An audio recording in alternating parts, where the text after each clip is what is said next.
Ini ada penambahan lagi ya, pemain keturunan yang akan dinaturalisasikan untuk pasukan timnas Indonesia. Jadi ini bermakna dari segi persediaan timnas Indonesia, mereka cukup rapi ya, dengan menambah pemain-pemain yang baru untuk memperkuatkan timnas Indonesia bagi menghadapi pasukan-pasukan yang kuat ya untuk putaran yang seterusnya. Bahkan media-media di Belanda itu sudah ramai berbicara. Yang baru-baru ini ketika dalam wawancara dengan Mauro Silstra, salah satu media di Belanda, itu Football Premier, kalau salah ya, itu sudah mengatakan bahwa mereka bilang ini positif. Jairo itu bisa atau akan memperkuat tim Indonesia. Nah ini rumus yang berkembang sekali. Kan sebenarnya bukan baru kali ini, sudah lama ya tentang soal Jairo berminat bermain ke tim nasional kita.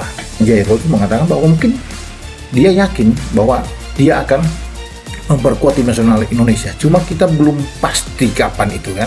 Ini soal PSSI. Ya, apakah PSSI akan menerapkan kembali dengan silent operation mereka? Tentunya diam-diam tapi akhirnya mendatangkan ini. Seperti kemarin juga Mel Sigers dan Eliano Renders juga.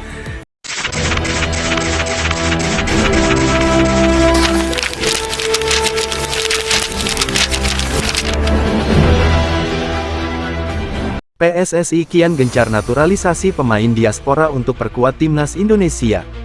PSSI semakin serius memperkuat tim nasional Indonesia dengan naturalisasi sejumlah pemain diaspora. Kebijakan ini mulai pada tahun 2023, di mana lebih dari 10 pemain keturunan Indonesia resmi menjadi warga negara Indonesia (WNI). Di antara mereka adalah Sandy Walsh, Tom Haye, Rafael Struijk, Miss Hilgers, dan Maarten Paes.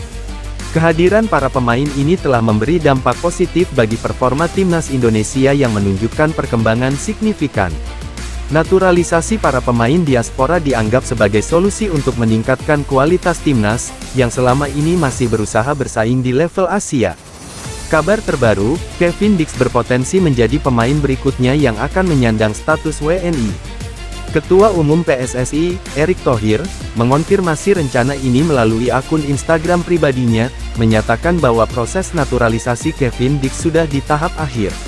Selain Dix, Hairo Riedewald juga masuk dalam daftar target naturalisasi PSSI. Hairo yang memiliki posisi fleksibel di lapangan, telah lama dirumorkan untuk bergabung dengan skuad Garuda. Naturalisasi pemain diaspora perkuat skuad Garuda.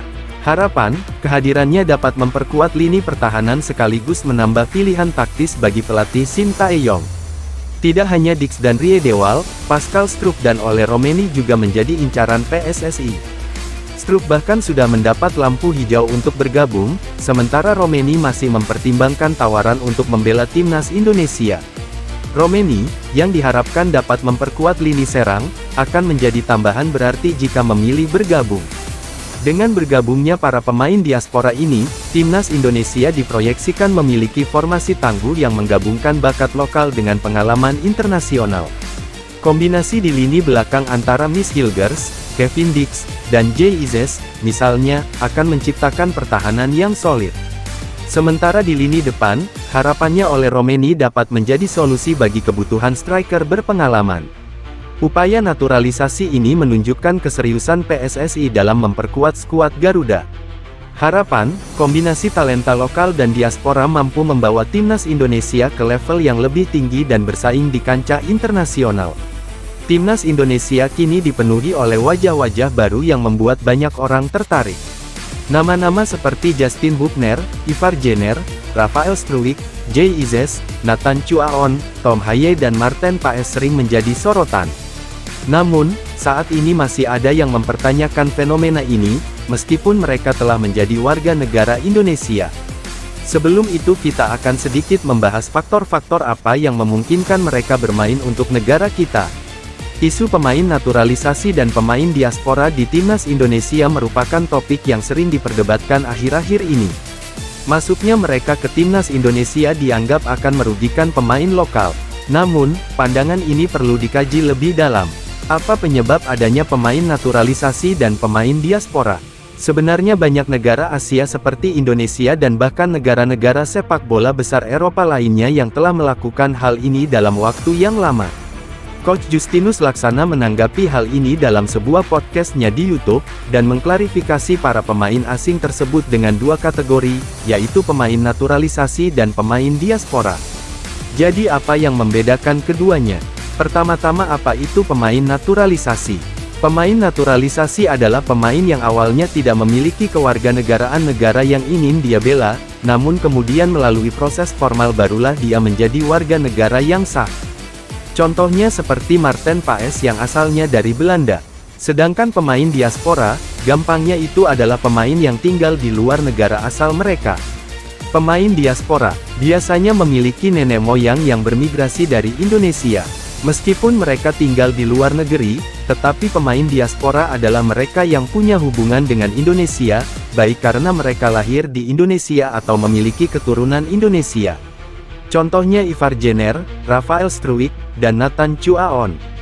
Bahkan pemain timnas Indonesia seperti Pratama Arhan, Asnawi Mangkualam, Ronaldo Kuateh, dan yang terbaru ada Marcelino Ferdinand yang bermain di klub Inggris, mereka adalah pemain diaspora karena sekarang berkarir di luar negeri. Ada banyak alasan mengapa orang pindah ke luar negeri.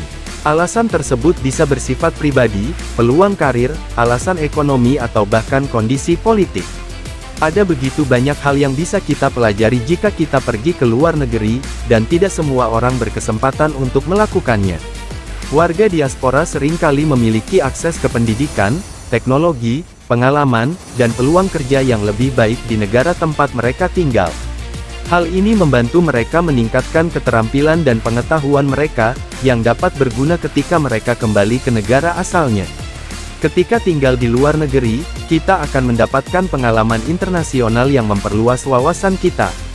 Hal ini membuat kita lebih fleksibel dan terbuka terhadap perspektif dan budaya yang berbeda. Sebagai contoh, kondisi Indonesia saat ini yang mencari pemain berpengalaman dan berkualitas dalam sepak bola. Tujuannya adalah untuk meningkatkan standar timnas Indonesia agar dapat bersaing di level dunia. Pada akhirnya, ini adalah untuk hal yang lebih baik. Indonesia bukan satu-satunya negara yang punya warga diaspora di luar konteks olahraga. Contohnya seperti Cina yang sekarang kita kenal merupakan pemain utama dalam dunia bisnis, terutama di Asia Tenggara dan Amerika Serikat.